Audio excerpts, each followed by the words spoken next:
जय हिंद स्टूडेंट्स। आज हम लोग पढ़ेंगे 3 टॉपिक। आज हम लोग पढ़ेंगे।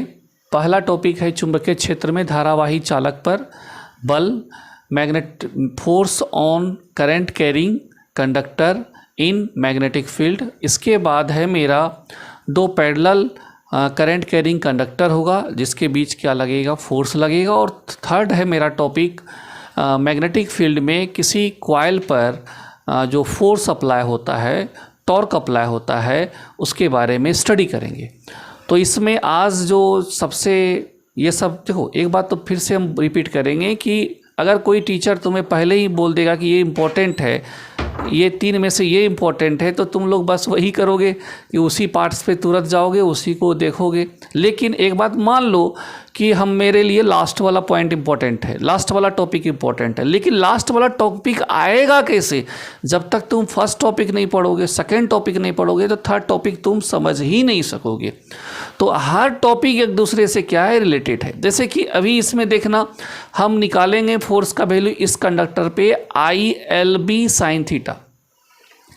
लेकिन वो अभी तक तो क्या पढ़े थे, mv²/r QVB साइन थीटा। लेकिन अब ILB कैसे आएगा? तो वो I जो आएगा, यहाँ पे कंडक्टर है, इसमें करंट फ्लो हो रहा है, चार्ज मूव करेगा, रन करेगा, तो उस पर फोर्स लगेगा। इलेक्ट्रॉन भी चार्ज है, उस पर भी फोर्स लगेगा। तो वहाँ कौन फोर्स लगेगा? यहाँ पर अगर मैग्नेटिक फील्ड में ये रखा हुआ है तो मैग्नेटिक फोर्स लगेगा, दैट मीन्स लॉरेंज फोर्स लगेगा। तो लॉरेंज फोर्स पढ़े, फिर उसी के हेल्प से हम यहाँ पे इस कंडक्टर पे कितना फोर्स लग रहा है वो पढ़ेंगे। तो जब तक तुम किसी भी टॉपिक का पूरा वीडियो नहीं देखोगे, उसके आगे वाला वीडियो नहीं देखोगे, तब तक कुछ नहीं समझ सकोगे।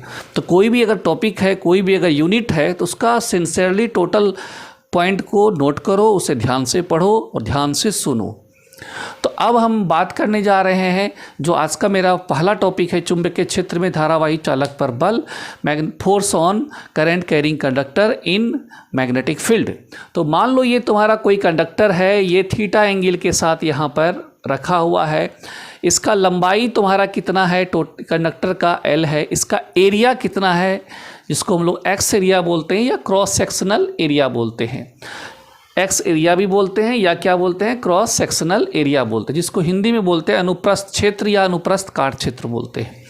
तो ये मेरा मान लो कोई कंडक्टर है, इसका लेंथ कितना है L, उसका x area that means cross sectional area, जिसको हिंदी में क्या बोलते हैं, अनुप्रस्थ क्षेत्र ये होता है, उसका कितना है, A है। तो वो कहाँ रखा हुआ है, मैग्नेटिक फील्ड में। और उस मैग्नेटिक फील्ड में इस कंडक्टर में क्या हो रहा है, करंट फ्लो कर रहा है। करंट कितना फ्लो कर रहा है, I, इसी में करंट फ्लो कर रहा है। तो एक बात तुम जानते हो कि जब कोई करंट फ्लो करता है किसी भी कंडक्टर में, तो उसमें फ्री इलेक्ट्रॉन जो है करंट के डायरेक्शन के अपोजिट वो मूव करता है। और ये देखो, ये इलेक्ट्रॉन है, वो इसके अपोजिट, करंट के डायरेक्शन के अपोजिट मूव करेगा। वो लीनियर वेलोसिटी होगा, दैट मीन्स स्पीड यहाँ पर वर्क करेगा। उसका मास कितना है, m, उसका चार्ज कितना है, q। और जानते हो कि यहाँ इलेक्ट्रॉन है, तो यहाँ क्या लिख देंगे, E लिख देंगे ना। तो सबसे पहले हम इसमें क्या करेंगे कि एक फ्री इलेक्ट्रॉन पर, हम जानते हैं कि कंडक्टर में बहुत सारा इलेक्ट्रॉन होता है, लेकिन उसमें फ्री इलेक्ट्रॉन के कारण ही करंट क्या होता है, फ्लो होता है। तो हम इस पूरे कंडक्टर में एक इलेक्ट्रॉन पर जितना फोर्स लगेगा, पहले उसका हम वैल्यू निकाल लेंगे। और पूरे कंडक्टर पर जो फोर्स लगेगा वो किसके बराबर होगा, जितना इसमें टोटल इलेक्ट्रॉन पर जो फोर्स लगे, इसमें जितना फ्री इलेक्ट्रॉन है उस पर जो फोर्स लगेगा वो कंडक्टर पे फोर्स के क्या होगा, बराबर होगा। ओके, किस फील्ड में, मैग्नेटिक फील्ड में। तो उस बात को ध्यान से सुनो। तो यहाँ लिखा हुआ है, माना कि चुंबकीय क्षेत्र B में लंबाई L, अनुप्रस्थ क्षेत्र A का धारावाही चालक कोण थीटा बनाकर क्या है, स्थित है। कितना कोण बना करके है यहाँ पे तुम्हारा, थीटा बना करके। Let the conductor of length L and x area A be the placed at an angle theta in magnetic field B। ये सब बात तुम्हारा लिखा हुआ है। तो सबसे पहले हम यहाँ लिखते हैं कि एक मुक्त इलेक्ट्रॉन पर बल, ये जो बल होगा कौन बल होगा, लॉरेंज फोर्स होगा, लॉरेंज बल होगा। यहाँ लिखेंगे फोर्स ऑन 1 फ्री इलेक्ट्रॉन। तो हम जानते हैं कि फॉर्मूला क्या होता है, F equal to Q V B into sine theta. यहाँ तुम जानते हो कि Q के बदले यहाँ पर क्या है, इलेक्ट्रॉन, और V के बदले जो है वो होगा VD, that means drift velocity. क्योंकि कंडक्टर में जो इलेक्ट्रॉन फ्लो करता है, जब वहाँ करंट फ्लो करता है तो इलेक्ट्रॉन का जो वेलोसिटी को हम लोग क्या बोलते हैं, ड्रिफ्ट वेलोसिटी बोलते हैं ना। इससे हम लोग अनुगमन या संवहन वेग कहते हैं ना। अपवाह वेग भी कहा जाता है, बहुत जगह देखोगे अपवाह वेग भी लिखा हुआ रहता है। इंग्लिश में इसी को हम लोग क्या बोलते हैं, ड्रिफ्ट वेलोसिटी कहते हैं। क्या कहते हैं सर, ड्रिफ्ट वेलोसिटी। तो जब तुम यहाँ लिखोगे इसे तो F इक्वल टू हो जाएगा E V D B into क्या हो जाएगा, साइन थीटा। ओके, ये होगा। अब ये तुम्हारा कितना कंडक्टर, कितना इलेक्ट्रॉन पे, एक इलेक्ट्रॉन पे निकला। अब अगर हम बात करेंगे पूरे कंडक्टर पे कितना फोर्स लगेगा, तो पूरे कंडक्टर में जितना फ्री इलेक्ट्रॉन है, जितना उस पर फोर्स लग रहा है उसके क्या होगा, बराबर होगा ना। तो वो हम निकाल रहे हैं।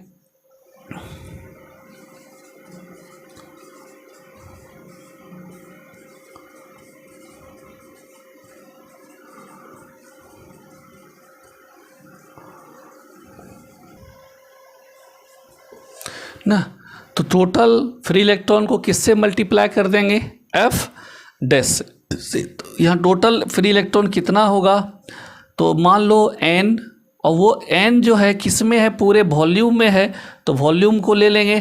तो यहाँ पर वॉल्यूम कितना हो जाएगा कंडक्टर का, टोटल इलेक्ट्रॉन कितना हो जाएगा इस कंडक्टर में, N इंटू इस पूरे वॉल्यूम में जितना इलेक्ट्रॉन है, तो उससे क्या करेंगे, कुल मुक्त इलेक्ट्रॉन कितना हो जाएगा, ध्यान से देखो। तो वो मेरा हो जाएगा N into A into L। ये जो A इंटू L है ये कंडक्टर का क्या है, तुम्हारा वॉल्यूम है। कंडक्टर का क्या है, वॉल्यूम। इसे बगल में लिख लेना, इसे रफ में कहीं पर लिख लेना। तो यहाँ पर तुम क्या लिख सकते हो, N A इंटू L ना, इंटू क्या लिख दो, F डैश। तो अब जब तुम इसे लिखोगे तो N हो गया A L ना, F डैश का वैल्यू कितना है, E V D B into क्या, बोलो, साइन थीटा। ये है तुम्हारा, इसे लिखो, फिर जस्ट आगे बढ़ते हैं तुरंत। तो जब ये तुम लिखोगे यहाँ पर F N A L E V D, तो इसको तुम थोड़ा अगर ढंग से लिखो तो N E A V D E ना, B ना into N E A V D B, L को इधर कर दो, B को इधर, और ये साइन थीटा। देखो सब चीज़ लिख दिए हैं, N को आगे रहने दिए हैं, E को उसके बाद लिखे, फिर A को लिखे ना, फिर लास्ट में क्या लिख दिए तुम्हारा VD, और L को सब यहाँ लिख दिए, और B को। तो सारा जो भी तुम्हारा फिजिकल क्वांटिटी है टोटल यहाँ लिखा हुआ है। और लेकिन एक बात तुम जानते हो कि वी नो दैट, इसे करंट में तुमको पढ़ाए हैं कि NEAVD इक्वल टू होता है करंट वैल्यू। किसके बराबर होता है, करंट वैल्यू। तो जब तुम यहाँ लिखोगे तो F इक्वल टू हो जाएगा ILB इंटू क्या हो जाएगा, साइन थीटा। तो किसी कंडक्टर पे इतना फोर्स क्या होगा, अप्लाई होगा। ओके, इसे लिखो। अभी जो टॉपिक हम लोग पढ़े उसी से रिलेटेड अब हम लोग नेक्स्ट टॉपिक पढ़ेंगे जो एग्ज़ाम में लॉन्ग क्वेश्चन में आता है। ये तुम्हारा हेडिंग है, दो समांतर धारावाही चालक के बीच या तार के बीच क्या बल का मान निकालना है। Force between two current parallel, force between parallel two current carrying conductor ना, या टू पैरेलल।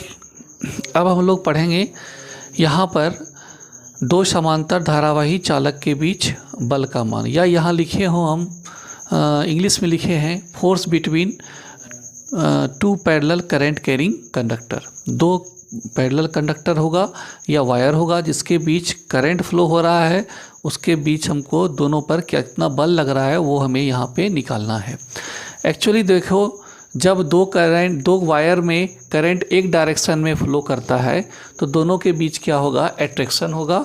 और जब दोनों एक दूसरे के अपोजिट होगा तो जब यहाँ पे करंट का डायरेक्शन क्या होगा, एक दूसरे के क्या होगा, अपोजिट, तो यहाँ क्या होगा, तुम्हारा रिपल्सन होगा। तो इस चीज़ को ध्यान से देखना है। अब हम लोगों को एक चीज़ यहाँ पे देखना है कि यहाँ हो क्या रहा है। दो वायर है, दोनों के बीच डिस्टेंस कितना लिए हैं, आर लिए हैं, चाहे वो एक डायरेक्शन में करंट फ्लो हो रहा हो या अलग अलग डायरेक्शन में करंट फ्लो हो रहा हो।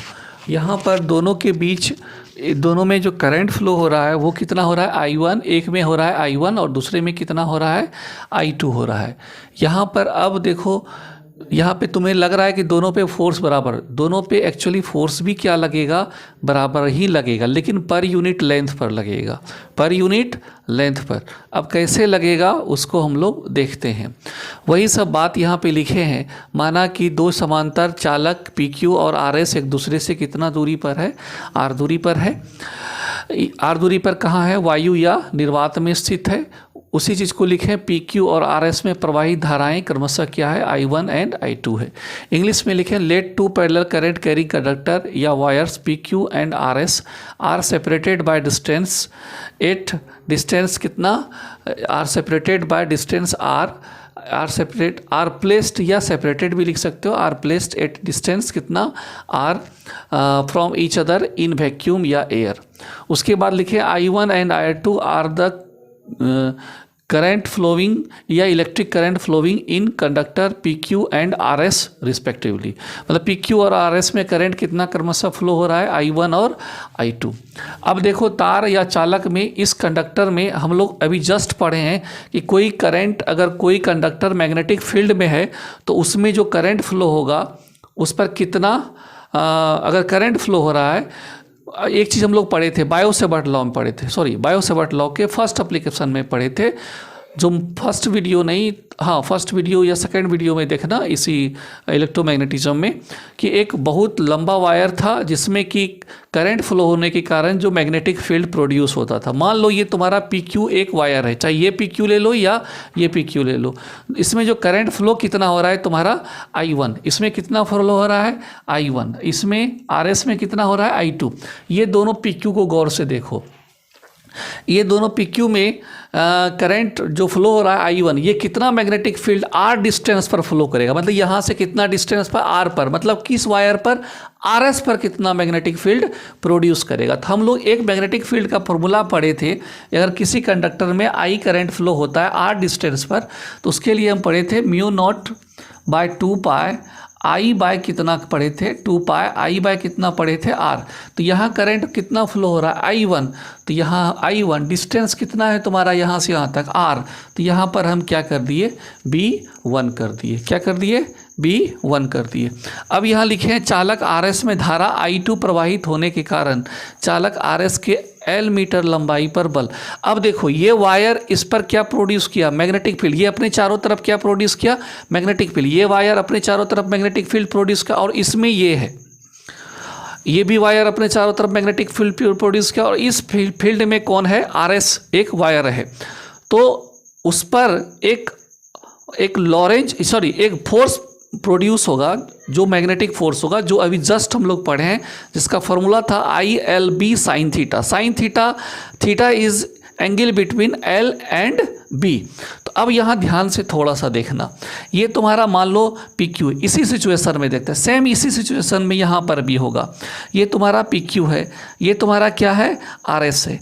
तो मान लो यहाँ से R डिस्टेंस पर, तो हम लोग पढ़े हैं एम्पियर सर्किटल लॉ में, अगर हम चारों बगल हम एक इमेजिन करें, सर्किल बना लेते हैं, और इस सर्किल का ये टच करते हुए कौन वायर पास कर रहा है, तुम्हारा RS।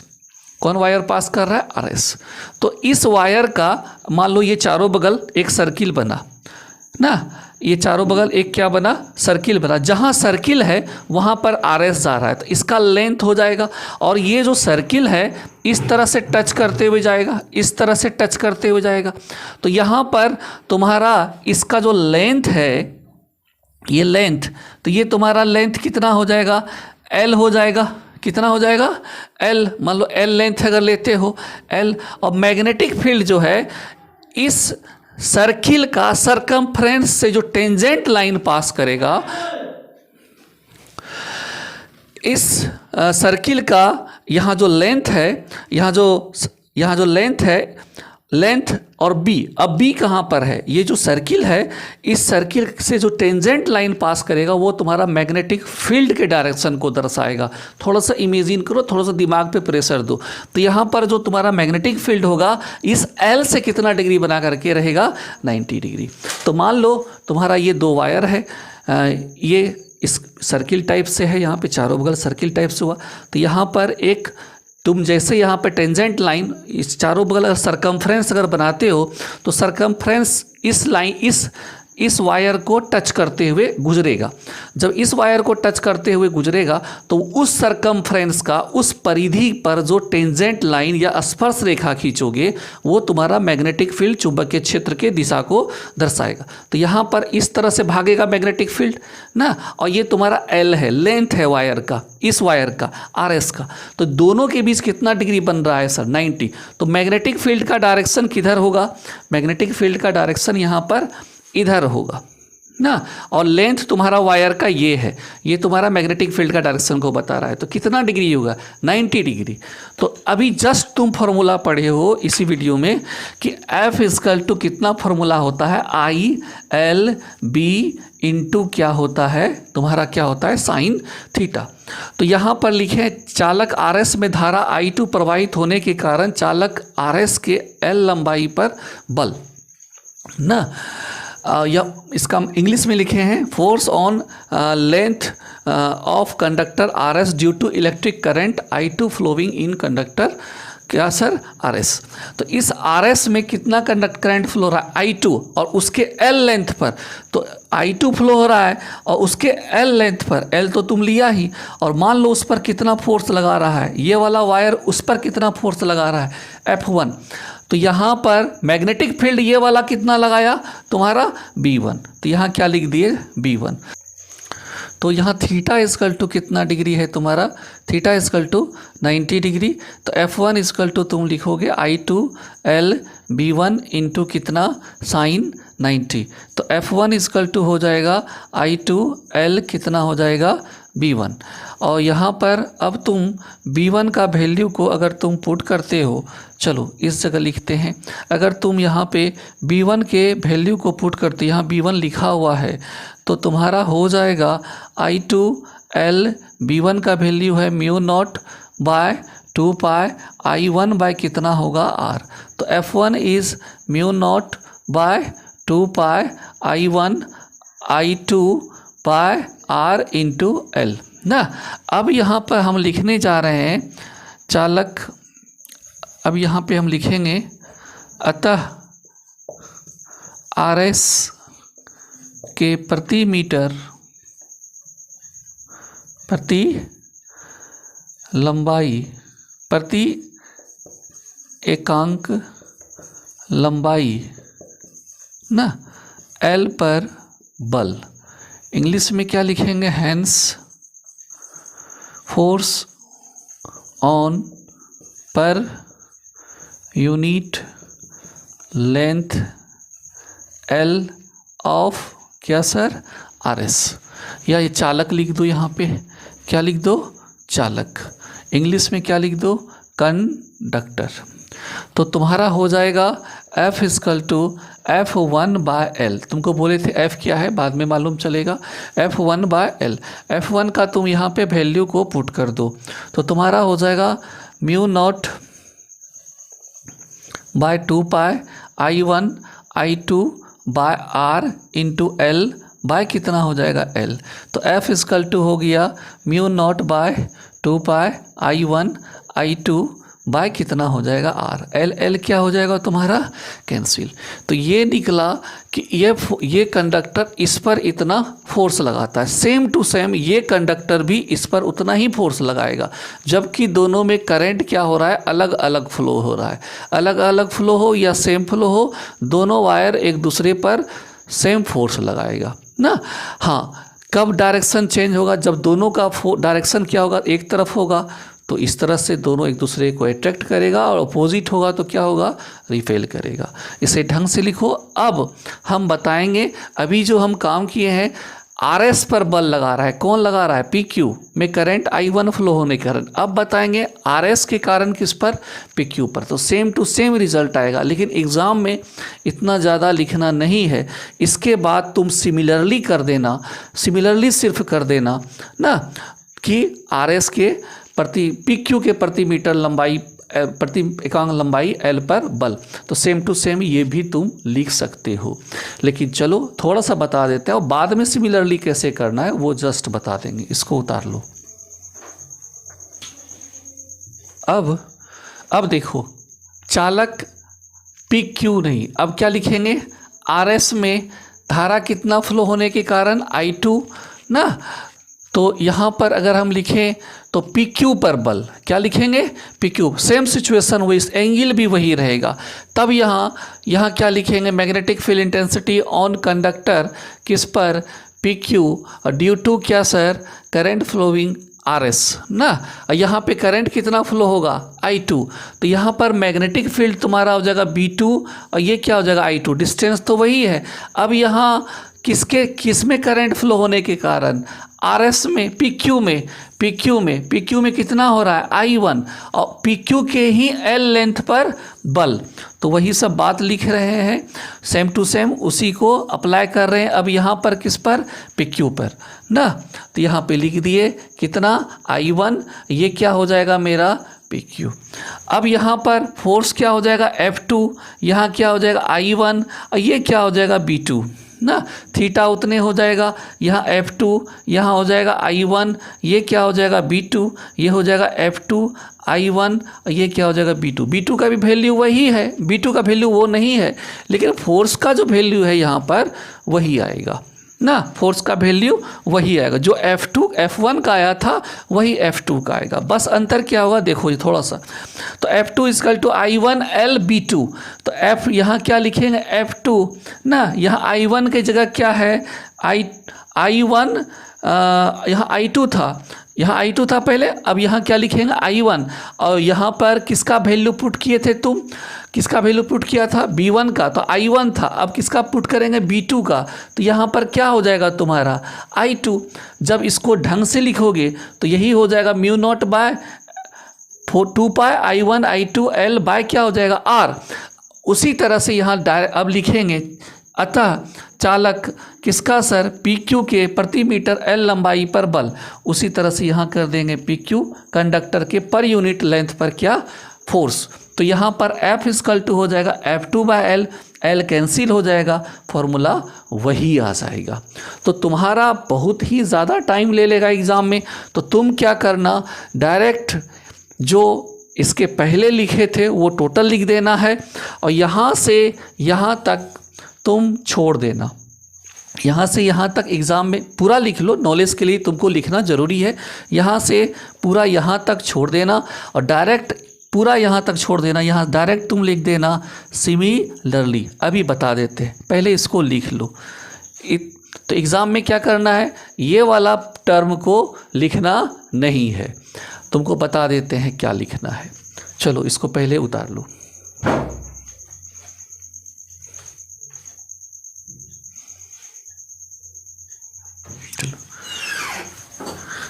एग्ज़ाम में क्या करना है कि इसे सिमिलरली कर देना है। क्या कर देना है, इसी प्रकार, क्या लिखेंगे, इसी प्रकार चालक, क्या सर, चालक RS के प्रति एकांक लंबाई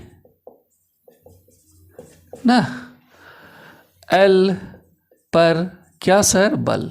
अगर L नहीं भी लिखें तो कोई दिक्कत नहीं है, तो इंग्लिश में लिखेंगे सिमिलरली लर्ली ना force on per unit length L of क्या सर जी, कंडक्टर कौन, आर एस ना, किस पर, आर एस पर नहीं, किस पर लिखेंगे यहाँ पर हम लोग, पी क्यू पर, किस पर लिखेंगे, पी क्यू पर, हाँ किस पर लिखेंगे, पी क्यू पर।